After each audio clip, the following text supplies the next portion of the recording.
नहीं, देखिए, आप बोल रहे हो कि पैलेट गन लगी है, मगर मैं ये समझाना चाहता हूं पैलेट गन कब लगी है। पैलेट गन तब लगी है जब मेरे भाई हिंदुस्तान का तिरंगा लिए ऐसे पीसफुल प्रोटेस्ट कर रहे थे। सरकार ने कहा है कि कोई पैलेट गन यूज नहीं हुई है, कहा है ना। ये देखिए, ये है पैलेट गन, थोड़ा घूम जाओ। इसको कहते हैं पैलेट गन, इसको कहते हैं पैलेट गन।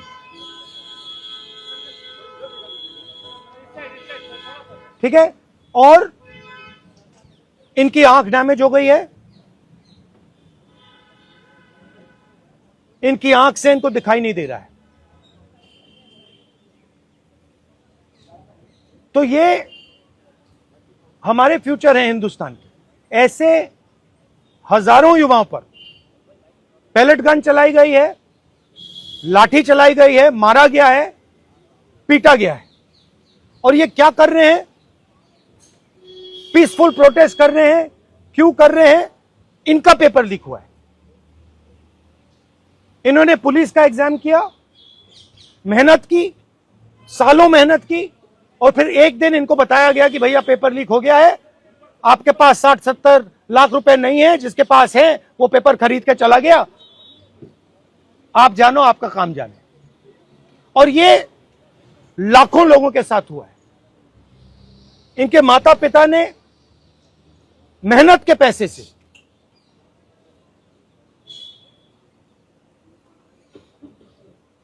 इनको अपॉर्चुनिटी दी। तो सरकार को झूठ बोलना बंद करना पड़ेगा। सरकार ने हमारे फ्यूचर पर आक्रमण किया है, और फ्यूचर क्या कह रहा है? फ्यूचर सिर्फ 3 चीजें कह रहा है। पहली बात, जो एजुकेशन मिनिस्टर है, जिसके कारण यह हुआ है, जिसके कारण ये बाहर निकले हैं, पीसफुल प्रोटेस्ट किए हैं, जिसके कारण पेपर लीक हो रहा है, उसको सैक किया जाए। दूसरी मांग कि ये जो हमारे फ्यूचर पे गोली चलाए हैं, लाठी मारे हैं, उन पर कार्रवाई होनी चाहिए। और तीसरी मांग कि नरेंद्र मोदी जी, जो पूरे सिस्टम के ऑपरेटर हैं,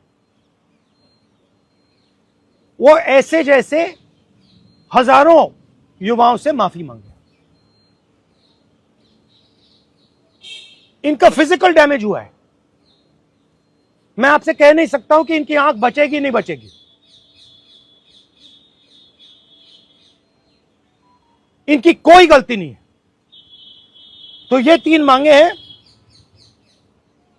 हमारे स्टूडेंट्स को मारना बंद कीजिए, धमकाना बंद कीजिए, और ये मांगे पूरी कीजिए। यही मैसेज है। हाँ, हरियाणा सवाल अभी जेपी नड्डा और जो मंत्री गए थे सीजेपी से बात करने, वो कह रहे 2 मांग पर तो सहमति हमारी बन गई है कि जो मुकदमा हुआ उसे दर्ज करने से वापस कर लेंगे और एक्शन भी ले लेंगे। लेकिन जो मुख्य मांग है धर्मेंद्र प्रधान का इस्तीफा, वो कह रहे हैं कल दोपहर में इस पे बात करेंगे। हमने पोजीशन क्लियर कर दी है, स्टूडेंट्स ने पोजीशन क्लियर कर दी है। जो उनकी मांग है उसे हम रिपीट कर रहे हैं। Dharmendra Pradhan is a criminal education minister. He has to be removed. He is a symbol of the collapse of our education system. He has to go. He is the reason my brother has got shot. He is the reason thousands of people are outside. He has to go. Thank you.